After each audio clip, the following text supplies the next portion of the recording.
হাই মোৰ মৰমৰ ছাত্ৰ ছাত্ৰীসকল, তোমালোকক মোৰ ইউটিউব চেনেল জেকে টিউশ্যন চেণ্টাৰলৈ স্বাগতম। আজি মই তোমালোকৰ কাৰণে গ্ৰামাৰৰ এটা মোষ্ট ইম্পৰ্টেণ্ট পাৰ্ট, সেইটো হ'ল টেন্স, ইয়াক লৈ আলোচনা কৰিম। সম্ভৱতঃ তোমালোক জানাই গ্ৰামাৰৰ ভিতৰত যিকেইটা পাৰ্ট আছে তাৰে ভিতৰত সবচে ইম্পৰ্টেণ্ট পাৰ্ট হ'ল টেন্স। কাৰণ আমি টেন্স ভালকৈ নাজানিলে ভালকৈ কাৰেক্টলি কথা ক'ব নোৱাৰিম, কোনোবাই ক'লে ভালকৈ বুজিও নাপাম। বা ধৰি লোৱা তুমি যদি ভইচ চেঞ্জ কৰিব যোৱা তাতো টেন্স লাগিব, নেৰেশ্যন কৰিব যোৱা তাতো টেন্স লাগিব, যদি ট্ৰেন্সলেশ্যন কৰিব যোৱা তাতো টেন্স লাগিব। তাৰমানে everywhere we are necessary to know' tense. মই ভাবোঁ আজি তোমালোকে মোৰ এই ক্লাছৰ জৰিয়তে বহুত উপকৃত হ'বা। ব'লা আমি আৰম্ভ কৰোঁ। এতিয়া পোনপ্ৰথমে আমি জানিম টেন্স কি। টেন্স আমাক কিয় প্ৰয়োজন, টেন্সৰ ইমান দৰকাৰ কিয়। চাবা এতিয়া আমি চাম টেন্স কাক বোলে, টেন্স কি। চাবা ইয়াত লিখা আছে there is the form of a verb that indicates the time of action. অৰ্থাৎ ক্ৰিয়াৰ সময়কে কাল বোলে। এতিয়া ক্ৰিয়াৰ সময় কি, তাৰমানে আমি কাম কৰাৰ যিটো সময়, পিৰিয়ড অফ ৱৰ্ক, তাকে টেন্স বুলি কোৱা হয়। এতিয়া আমি চাম টেন্সক মূল তিনিটা ভাগত ভাগ কৰা হৈছে। চিফলি টেন্সেছ আৰ অফ 3 কাইণ্ডছ। এতিয়া তাৰে তিনিটা ভাগৰ প্ৰথম ভাগটো আছে প্ৰেজেণ্ট টেন্স, অৰ্থাৎ বৰ্তমান কাল। বৰ্তমান কালত যিবিলাক কাম কৰা হয়, সম্পন্ন হয় বা চলি থকা বুজাই তাকে প্ৰেজেণ্ট টেন্স বুলি কোৱা হয়। আজি আমি এই ভিডিঅ'টোত প্ৰেজেণ্ট টেন্সৰ বিষয়ে আলোচনা কৰিম। তাৰপিছত থাকে পাষ্ট টেন্স আৰু ফিউচাৰ টেন্স, এই দুটা বিষয় লৈ আমি পিছৰ ভিডিঅ'ত আলোচনা কৰিম। ব'লা এতিয়া আমি প্ৰেজেণ্ট টেন্স লৈ আগবাঢ়োঁ। ঠিক যেনে কাম পাইছিলোঁ টেন্সক তিনিটা ভাগত ভাগ কৰা হৈছে, ঠিক তেনেকৈ এই টেন্সৰ ভাগ প্ৰেজেণ্ট টেন্সক 4টা ভাগত ভাগ কৰিছে। ইয়াত চাবা প্ৰেজেণ্ট টেন্স কি। The form of a verb which shows the action in the present time is called present tense. অৰ্থাৎ ভাৰ্বৰ যি ৰূপে বৰ্তমান সময়ত কোনো কাম কৰা বা হোৱা বুজায় তাকে বৰ্তমান কাল বোলে। এতিয়া মই কৈছিলোঁ যে টেন্স 4 প্ৰকাৰ বোলে। এতিয়া চাবা 4টা কি কি। প্ৰথমতে আছে প্ৰেজেণ্ট ইনডিফিনিট টেন্স। মনত ৰাখিবা যে প্ৰেজেণ্ট ইনডিফিনিট টেন্সক চিম্পল প্ৰেজেণ্ট বুলিও কোৱা হয়। এতিয়া আমি চাম প্ৰেজেণ্ট ইনডিফিনিট টেন্স কি। চাবা the action occurs in an indefinite time of present indefinite. অৰ্থাৎ যি কাম বৰ্তমানে কৰা হয় কিন্তু শেষ হোৱাৰ নিৰ্দিষ্ট সময় নাথাকে, তাকে প্ৰেজেণ্ট ইনডিফিনিট টেন্স বোলে। এতিয়া চাবা ধৰি লোৱা এটা চেণ্টেন্স লিখা আছে, পৰীক্ষাত আহিছে, সেই চেণ্টেন্সটো প্ৰেজেণ্ট ইনডিফিনিটৰ হয়নে নাই, নে পাষ্ট ইনডিফিনিট, নে ফিউচাৰ ইনডিফিনিট, আমি কেনেকৈ চিনি পাম। তাৰমানে টেন্স চিনি পোৱাৰ কিছুমান ফিচাৰ্ছ আছে, কিছুমান লক্ষণ আছে। সেই লক্ষণ সম্পৰ্কে আমি ইয়াত আলোচনা কৰিম। এতিয়া চাবা প্ৰেজেণ্ট ইনডিফিনিট টেন্সৰ যিটো ফৰ্ম থাকে, প্ৰথমতে কি লিখিব লাগে, পিছত কি লিখিব লাগে, তাৰপিছত কি লিখিব লাগে, এইবিলাক চাবা যে প্ৰেজেণ্ট ইনডিফিনিট টেন্সৰ ফৰ্মত কি আছে। ফাৰ্ষ্টত আমি ছাবজেক্ট লিখিব লাগে। এতিয়া ছাবজেক্ট লিখিম, ছাবজেক্ট কোনবিলাক বা ছাবজেক্ট কি কেনেকৈ চিনি পাম। মনত ৰাখিবা যাৰ দ্বাৰা কোনো কাম সম্পন্ন কৰা হয় বা যিয়ে কামটো কৰে তাক কি বুলি কোৱা হয়, ছাবজেক্ট বুলি কোৱা হয়। এতিয়া আমি চাম ভাৰ্ব ইন প্ৰেজেণ্ট, তাৰমানে ভাৰ্ব 1। এতিয়া ভাৰ্ব কি, ভাৰ্ব কোনটো আমি কেনেকৈ চিনি পাম। এতিয়া চাবা এই চেণ্টেন্স এটাৰ ভিতৰত যিটোৱে কাম কৰা বুজায় তাক কি বুলি কোৱা হয়, ভাৰ্ব, অৰ্থাৎ ক্ৰিয়া। এই ছাবজেক্টৰ ভিতৰত কেইটামান যেনে চাবা আই, উই, হি, চি, দে, ৰাম, ৰহিম, এইবিলাক হ'ল ছাবজেক্ট। এতিয়া কিছুমান ভাৰ্ব চাবা যেনে ডু, কৰা। এতিয়া কৰাটো এটা কাম বুজাইছে, যেনে ড্ৰ, আঁকা, ইট, খোৱা, গো, যোৱা এইবিলাক কি চব ভাৰ্ব, অৰ্থাৎ যিবিলাকে কাম বুজায় তাক ভাৰ্ব বুলি কয়। এতিয়া বাকী থাকিল অবজেক্ট। অবজেক্ট চাবা, মানে কৰ্তাই যি কৰে তাক কি বুলি কোৱা হয়? অবজেক্ট বুলি কোৱা হয়। মানে ৰামে ভাত খায়। ৰামে কি খায়? ভাত খায়। ইয়াত ৰামটো ছাবজেক্ট, খোৱাটো কাম বুজাইছে, এইটো হ'ল ভাৰ্ব, আৰু ভাত যে এইটো হ'ল অবজেক্টিভ। যেনেকৈ ইয়াত এক্সাম্পল লিখা আছে, আই গ' টু স্কুল অন ফুট। মই খোজকাঢ়ি স্কুলত যাওঁ। We are Indian by birth. জন্মগতভাৱে আমি ভাৰতীয়। এতিয়া চাবা প্ৰেজেণ্ট ইনডিফিনিট টেন্সৰ সাধাৰণ লক্ষণসমূহ। তাৰমানে মই যে কৈছিলোঁ যে এইটো যে প্ৰেজেণ্ট টেন্সৰ এটা বাক্য আমি কেনেকৈ চিনি পাম, বা এটা চেণ্টেন্স যে প্ৰেজেণ্ট টেন্সত লৈ যাব লাগিব বা কৰিব লাগিব, আমি সেইটো কেনেকৈ চিনি পাম, কেনেকৈ গম পাম? এতিয়া চাবা, প্ৰথম নিয়মটো হ'ল ইউনিভাৰ্চেল ট্ৰুথ অৰ জেনেৰেল ট্ৰুথ, অৰ্থাৎ চিৰসত্য বা সাধাৰণ সত্য বুজালে প্ৰেজেণ্ট ইনডিফিনিট টেন্স হ'ল। তাৰমানে চাবা, চিৰসত্য বাক্য কোনবিলাক?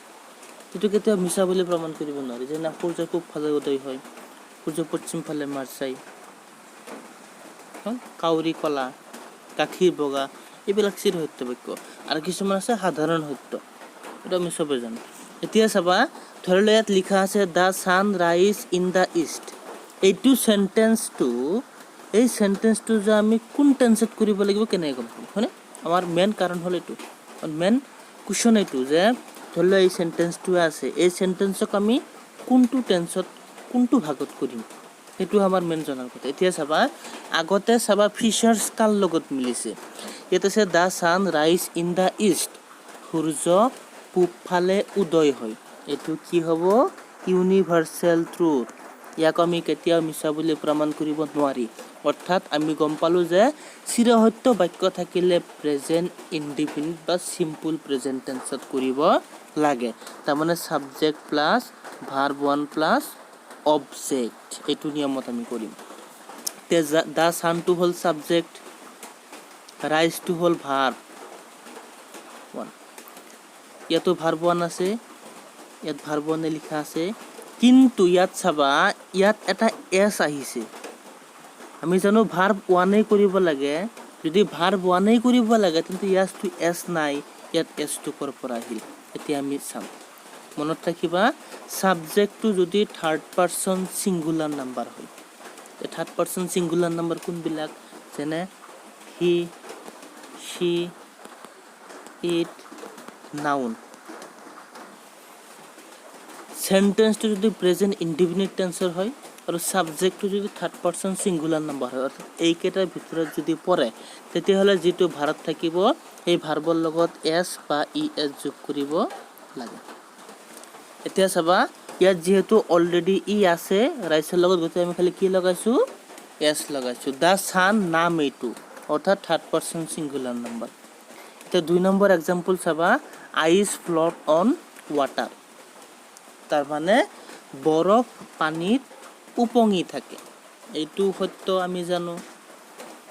গতিকে যিহেতু এইটো সত্য, গতিকে এইটো কোন টেন্সত পৰিব? প্ৰেজেণ্ট ইনডিফিনিট টেন্সত, অৰ্থাৎ subject plus verb one plus object, এইটো নিয়মত কৰিব লাগিব। চাবা, আইচটো ছাবজেক্ট, ফ্ল'টটো ভাৰ্ব ওৱান, ইয়াতো ভাৰ্ব ওৱান, কিন্তু ইয়াত কি আহিছে? এটা এছ আহিছে। এতিয়া এছটো কিয় আহিল? ইয়াততো এছ নাই, ইয়াত এছ কিয় আহিল? আমি পিছৰ এক্সাম্পলত চাই আহিছোঁ যে ছাবজেক্টটো থাৰ্ড পাৰ্চন ছিংগুলাৰ নাম্বাৰ হ'লে, এতিয়া আইচ থাৰ্ড পাৰ্চন ছিংগুলাৰ, কাৰণ এইটো নাম বুজাইছে, হয়নে?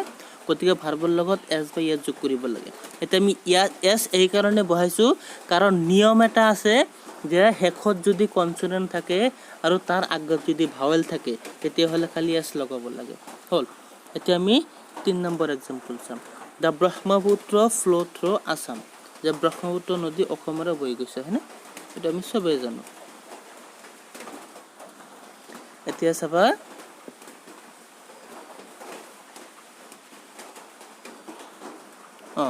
ইয়াত ফ্ল', ইয়াত ব্ৰেকেট হ'ব লাগিছিল, দিয়া নাই, মিষ্টেক হৈ গৈছে। এতিয়া চাবা, দ্য ব্ৰহ্মপুত্ৰ ফ্ল' থ্ৰু আছাম। ইয়াত ব্ৰহ্মপুত্ৰটো কি? এটা নাম। গতিকে ভাৰ্বৰ লগত কি লগাব লাগে এছ বাই এছ এতিয়া ইয়াত কি লগোৱা হৈছে খালি এছ লগোৱা হৈছে কিয় কাৰণ চাবা ভাৰ্বৰ শেষত কনসোনেন্ট আছে আৰু তাৰ আগত ভাৱেল আছে ইয়াত চাবা নিয়মটো লিখি দিয়া আছে যে subject to third person singular number অৰ্থাৎ হি সি ইট নাউন হলে মেন ভাৰ্বৰ লগত এছ বাই এছ যোগ কৰিব লাগে প্ৰথম নিয়মটো গ'ল এতিয়া চাবা দ্বিতীয় নম্বৰ নিয়মত লিখা আছে যে habitual action or regular activities অর্থাৎ অব্যাহত বা দৈনিক কাম বুঝালেও প্রেজেন্ট ইনডিফিনিট টেন্স হয় বা বাক্যত যদি always daily regularly generally once twice every day every week every month every year every Sunday every Monday to every Saturday আদি থাকিলেও প্রেজেন্ট ইনডিফিনিট টেন্সত কৰিব লাগে অৰ্থাৎ ধৰি লোৱা এটা বাক্য লিখা আছে আৰু সেই বাক্যটো অব্যাহত কাম বা দৈনিক কাম বুজাইছে বা বাক্যৰ ভিতৰত এইকেইটাৰ পৰা যিকোনো এটা আছে তেতিয়াহ'লে আমি প্ৰেজেন্ট ইনডিফিনিট টেন্সত কৰিব লাগিব এতিয়া ইয়াৰ এক্সাম্পল চাম আমি ইয়াত কি আছে he always get up early in the morning তেওঁ সদায় ৰাতিপুৱা সোনকালে উঠে এতিয়া বাক্যত কি আছে অলৱেজ আছে আৰু আমি জানো বাক্যত অলৱেজ থাকিলে প্ৰেজেন্ট ইনডিফিনিট টেন্সত কৰিব লাগে এতিয়া নিয়ম কি আছিল subject plus verb plus object ইয়াত হিটো হল সাবজেক্ট অলৱেজত বহাই দিলা সবা ভাৰ্বৰ লগত ইয়াত গেটৰ লগত এস লগোৱা হৈছে কিয় কাৰণ ইয়াতো সাবজেক্টটো কি আছে থাৰ্ড পাৰসন সিঙ্গুলাৰ নাম্বাৰ আছে আৰু ইয়াত শেষত সোৱা টি কনসোনেন্ট তাৰ আগত ভৱেল আছে গতে খালি কি লগাইছো এস লগাইছো দুই নম্বৰ এক্সাম্পল চাবা কি লিখা আছে I draw picture every Sunday মই প্ৰত্যেক দেওবাৰে ছবি আঁকো every Sunday থাকিলেও প্ৰেজেন্ট ইনডিফিনিট টেন্স এতিয়া চাবা আমি সূত্ৰ মতে বহাই দিম I to subject ব্ৰেকেটত verb 1 same বহিছে পিছৰখিনি অবজেক্ট চাবা ইয়াত এস বাই এস বহুৱা নাই কিছুমান হয়তো ভাবি আছে ইয়াত এস বাই এস কিয় বহুৱা নাই এস বাই এস এই কাৰণে বহুৱা নাই কাৰণ সাবজেক্টটো থাৰ্ড পাৰসন সিঙ্গুলাৰ নাম্বাৰ নহয় যদি ইয়াত হি থাকিলে হয় বা সি থাকিলে হয় বা ইট নাউন থাকিলে তেতিয়াহ'লে আমি ইয়াত খালি এস লগালো হয় গতিকে এইবিলাক নাই গতিকে ভাৰ্ব 1 সেম বহিছে 3 নম্বৰ এক্সাম্পল চাবা কি লিখা আছে the bus usually arrive here at 5 o'clock in the morning চাবা ইয়াত বাক্যত ইউজুৱেলি আছে আৰু আমি জানো বাক্যত ইউজুৱেলি থাকিলে প্ৰেজেন্ট ইনডিফিনিট টেন্স হয় হয়নে এটা আমি সূত্ৰ মতে বহাই দিম the bus to subject usually আহিছে সবা ভাৰ্বৰ লগত এস হৈছে কি হৈছে কাৰণ ইয়াতো সাবজেক্টটো কি third person singular number noun বুজাইছে দ্য বাছ ইয়াত লাষ্টত ই আছে খালি এস লগাই কিনে আমি ঠিক কৰিছো এতিয়া চাবা মানে ইয়াৰ দ্বাৰা আমি কি বুজি পালো যে প্ৰেজেন্ট ইনডিফিনিট টেন্সৰ হ'বলৈ হলে বাক্য এটা কি হ'ব লাগিব ই চিৰসত্য হ'ব লাগিব অব্যাহত বা দৈনিক কাম হ'ব লাগিব বা বাক্যত ইউজুৱেলি ৰেগুলাৰ